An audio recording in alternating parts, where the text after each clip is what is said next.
ರಾತ್ರಿಯಾದರೂ ತಾಲೂಕಿನಲ್ಲಿ ಕನ್ನಡ ಉಳಿವಿಗಾಗಿ ಹಗಲಿರುಳು ಶ್ರಮಿಸುತ್ತಿರುವ ಮುಳುಬಾಗಿಲು ತಾಲೂಕು ಕರ್ನಾಟಕ ರಕ್ಷಣಾ ವೇದಿಕೆ ಅಧ್ಯಕ್ಷರಾದ ಹುಸೇನ್ ರವರಿಗೆ ಹುಟ್ಟುಹಬ್ಬದ ಶುಭಾಶಯಗಳು.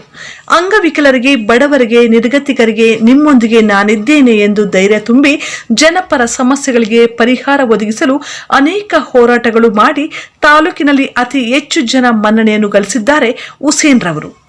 ಇವರಿಗೆ ಆ ದೇವರು ಆಯುಷ್ಯಾರೋಗ್ಯ ನೀಡಲಿ, ಮುಂದಿನ ದಿನಗಳಲ್ಲಿ ಜನಪರ ಸಮಸ್ಯೆಗಳನ್ನು ಪರಿಹರಿಸುವ ಶಕ್ತಿ ನೀಡಲಿ. ಶುಭ ಕೋರುವವರು ಕರ್ನಾಟಕ ರಕ್ಷಣಾ ವೇದಿಕೆ ತಾಲೂಕು ಎಲ್ಲ ಸದಸ್ಯರು.